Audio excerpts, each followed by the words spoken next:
Hey guys, Yeah. remember when Shaq called me hot Yes, I do. 3 times? Was it that many times? I'm pretty sure it was 3 times. Well, we'll have to check the clip. Check the tape. Pull it up. Hi.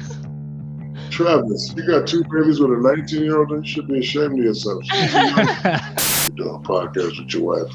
She's very gorgeous. You just take care of your hot wife and those 2 gorgeous babies. And go to sleep at night.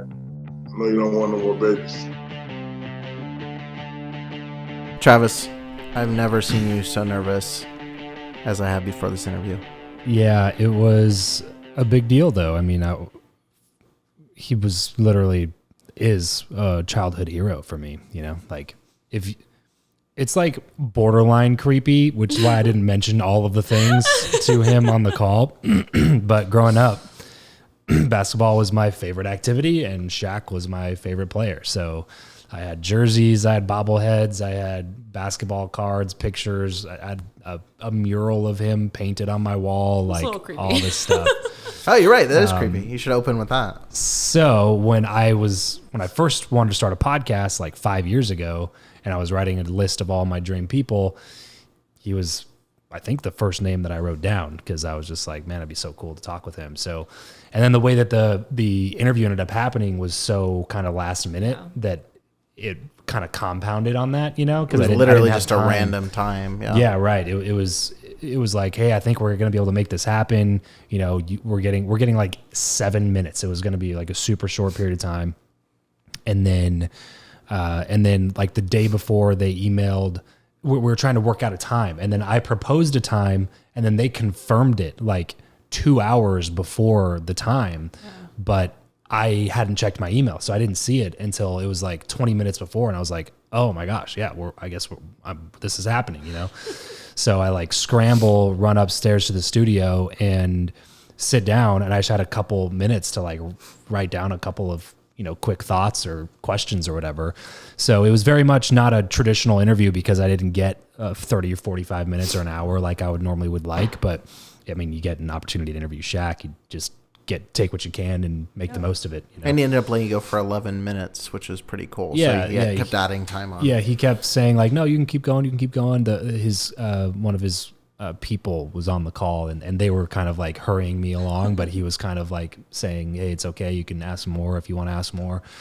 So it ended up being really cool. And he's just a class act all the way around, you know, and now that I'm in contact with people on his team, I guess that's just how he is. One of the guys I was talking to that does a lot of bookings for him was just like, yeah, man, we've never had to reschedule anything because of like Shaq canceling last minute or doing something that prevents us from doing this.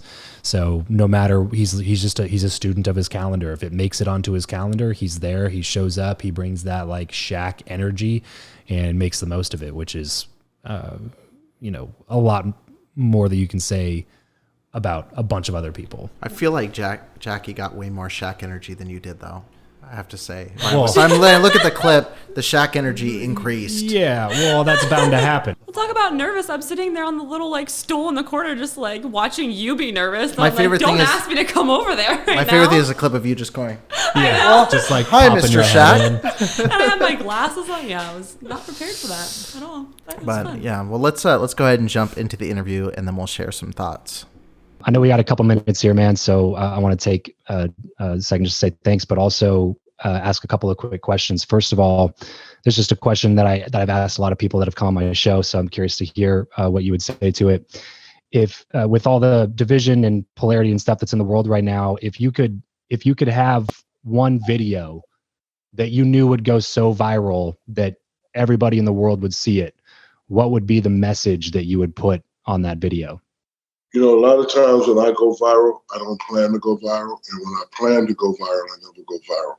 But to answer your question, I would give people the definition of respect and then try to tell a story behind it.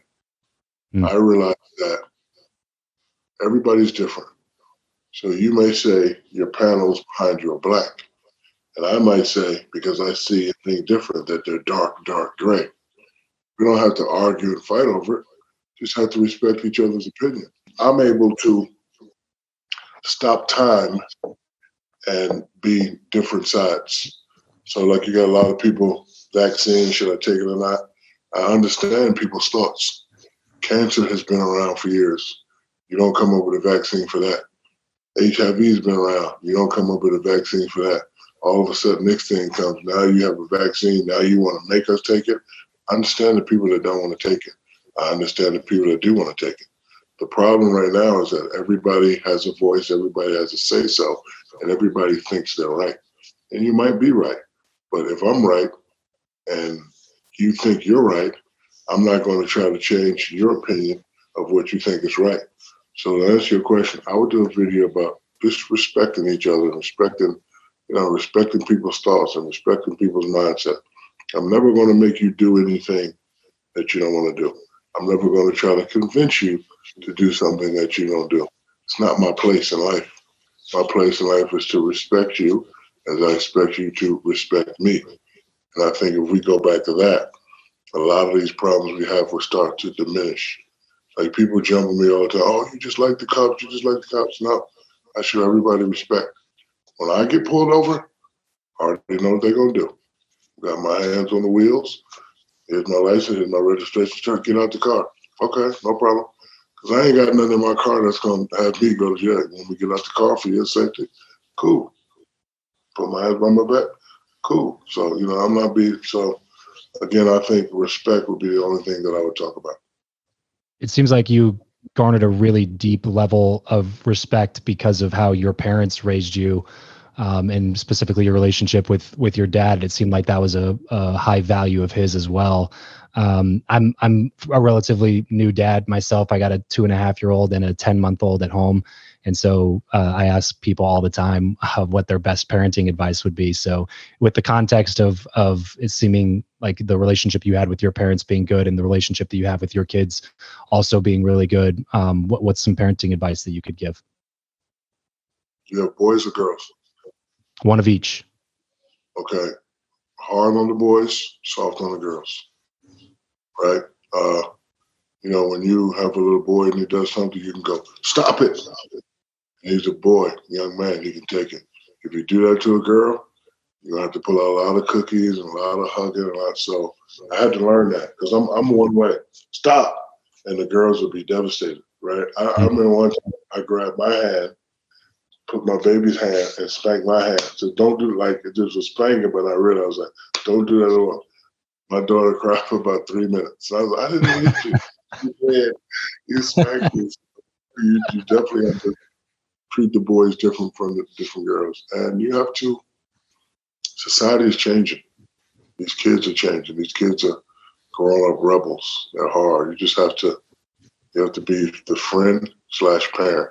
When I was growing up, my parents were not friends. They were the parents. So now you have to do both. And it's just always show them that you love them, show them that you care, and, teach them what your parents taught you. Yeah. Instilling strong values and morals, it seems like a really big part of that process as well. I've interviewed probably about 400 or 500 people on the show at this point. And one question that I've always asked everybody, because it's a show about how to build better relationships in life and how to get around people that fire you up and feed you instead of people that drain you. I'd love to hear your answer to this question as well. Do you believe that who you know or what you know is more important in life in general, and why? Depends on what aspect you're talking about. In business, it's about who you know, right? For example, I'm sitting at a table one day, and it's this gentlemen that are talking. They're papers, lawyers, and one of the gentlemen has a kid, 2 kids. And they recognize me. I'm playing with them. They leave their table, come sit with me. We're eating, playing kiddie games, boom, boom, boom. At the end of the night, the gentleman comes up to me and said, brother, I met a lot of superstars. Nobody has treated my kid like you treat my kids. Thank you very much. I'm a fan, blah, blah, blah. I want to tell you about what we were talking about over there. I was like, okay. Said, and this was like in 90-something. He's like, we're going to be doing something called Google. We'd like to give you the opportunity to invest. And I didn't know what he was talking about, but he's this, that, search engine in the future, type, boom, boom, boom, boom. I said, I don't really understand, but if you call my guy, sure he'll understand. So he called my guy, and I invested in Google. I forgot about it, and then 10, 15 years later, there was an article that came out of one of the Google's first investors. So when it comes to business, it's who you know. When it comes to experience and things that you're good at doing, it's what you know. Like me, I could tell any NBA player how to get to that level because it's what I know. And a lot of times these guys on TNT, they get mad at me. Oh, you're hating. No, I'm not hating. I've done everything that you're getting ready to do. I've done everything on that level. So I'm just giving you a blueprint of how to get to that level. So it's a little bit of both, who you know and what you know. This question would be more about life in general. So my wife Jackie and I, she's sitting right over here. She wanted to sit in on this. He said hi. Let me see her. Hi, Jackie. Hi. Travis, you got two babies with a 19-year-old. You should be ashamed of yourself. I got away with it, man. Great to meet you. All right. So we're starting a new podcast called Figuring It Out. And it's basically kind of our journey from growing up in a super strict kind of religious bubble to kind of creating values and morals that we want to build our family on. And we're calling it Figuring It Out because obviously we haven't figured it out, but we just want to kind of bring people along the journey and help people understand that it's a constant journey. It's something that happens throughout life, and you're not probably ever going to figure it out, but the whole journey kind of comes together in that. So my question for you on that is, what are some things that you've done or that you'd recommend people doing for them to be able to figure out a strong set of values for them to live their lives by? So when it comes to man versus woman, man has three jobs: PPL, protect, provide, and love. When it comes to marriage, you all have to realize that certain things will happen, right? You're gonna have a disagreement or argument. You can't let that pester on, right? Sometimes as a man, you just have to say, okay. And sometimes as a woman, you just have to have okay. So you have to have rules. Like me and my wife had a rule. If we argue on Thursday, just leave it on Thursday. And then you have to realize that sometimes you will agree to disagree. Like she thinks, don't teach him how to catch baseball today. And you're like, no, I want him to learn how to play baseball. And you just argue. And it, argue leads to fighting, and fighting leads to, y'all don't need that. Family is something that we need to keep together. The divorce rate is way too high. I think it's up in the 80s. And you don't want that. You don't want to have to come visit your wife and your babies because of little stupid constant argument. So develop rules. Another one of my rules is if we couldn't figure it out, we'd have to have a love session. We just, you know what I mean? We just, all right, you said, I said, you said, now let's just have a date night and let's just start all over. Your rules of how you raise your family are your rules. Whatever that is. But as a man, when it comes to family and women, PPL, protect, provide, and love. Most men can give you 2 out of 3. But you look like a man that can give 3 out of 3. You're doing a podcast with your wife. She's very gorgeous. I can tell you love her. You got 2 babies. So just remember those things. Protect, provide, and love. And just say okay. Just say okay sometimes. Because women are special beings. They're emotional. They're sensitive. 97% of the time, they're all right. So before you snap back at her, just stop time and be like, you know what? She's right. Maybe I was a little too hard on Junior. I'll soften up. You're right, honey. Love you. And then let it go. Well, this has been awesome, man. I appreciate you taking a little bit of extra time with me and the audience today. So thanks so much for taking the time. And if there's anything else that we can do for you or continue to help support this particular charity, then we will definitely be doing that. So thank you very much for the time. You just take care of your hot wife and those 2 gorgeous babies. And go to sleep at night. I know you don't want no more babies. Yes, sir. Will do. Will do 100%. Thanks so much. All right, brother. Talk to you. So there is way too much to unpack in this super short episode with Shaq. Obviously was not conventional interview. but I think we did get some good questions in there and some fantastic answers from him. So Jackie, Eric, and I recorded a kind of commentary, and we expanded on some of the ideas and some of the things that he was talking about, some things that we agreed with him on, one thing that we disagreed with him on, and you can find all of that in an episode coming out on this Thursday. So if you have not yet, please be sure to rate, review, subscribe if you're on Apple Podcasts or Spotify.